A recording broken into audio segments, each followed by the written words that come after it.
আমাদের বাজেটের বাস্তবায়নের যে সমস্যা, আমি বাজেটের বোঝা টোঝা নিয়ে সমস্যা আছে খুবই, কোনো কেউ বোঝে না। তবে প্রত্যেকটি মন্ত্রণালয় কিংবা বিভাগ তাদেরকে এক একটা লক্ষ্য স্থির করে দেওয়া হয় এবং সেই জন্য টাকাও দেওয়া হয়, সেইটা তারা বাস্তবায়ন করবেন।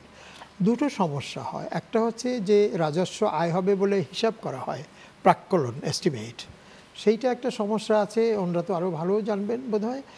কিন্তু এটা যে একটা রিসোর্স কমিটি আছে এনবিআরের, গভর্নমেন্টের, কনসিস্টিং অফ সাম সেক্রেটারিজ।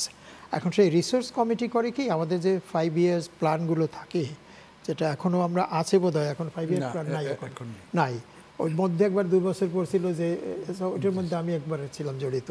তো এটা করে কি, ওই অবস্থায় বছরে ঠিক করে যে আমরা কত শতাংশ এবার জিডিপির প্রবৃদ্ধি চাই। তো জিডিপির প্রবৃদ্ধি তো একটা ভালো লক্ষ্যমাত্রায় যাব, দেশের উন্নতি হবে। তো সেইটা করতে গেলে তাহলে এত যদি আমাদের এই অবস্থায় হয়, তাহলে কত ইনভেস্টমেন্ট লাগবে।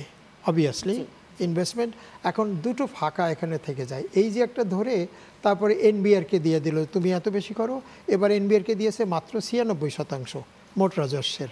প্লিজ মাইন্ড মাই ওয়ার্ডস, 96% সব রাজস্বের এনবিআরের দায়িত্ব। আচ্ছা, আর বাকিটা অন্যদের 4%।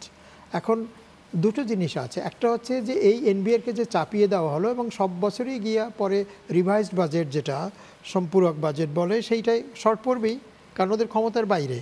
একটা, তাদের অদক্ষতা আছে। দুইটা, তাদের দুর্নীতি আছে। সবার না, অবশ্যই না, কিন্তু আছে। এই তিনটার কোনটা যে আগে এটা আমি জানি না, নিজেও বুঝতে পারিনি, কিন্তু এই তিনটারই কম্বিনেশন আছে। এখন তাহলে কর্তৃপক্ষের এই রিসোর্স কমিটিতে কত টাকা ধরে দিবে এনবিআরের কাছে, সেটা তাদের এনবিআরের সক্ষমতা কতখানি, তাদের প্রশাসনিক কতখানি দক্ষতা সরকারের আছে, প্রশাসনিক বিস্তৃতি কতখানি আছে, সেটাও চিন্তা করা দরকার। এটা কখনো হয়নি।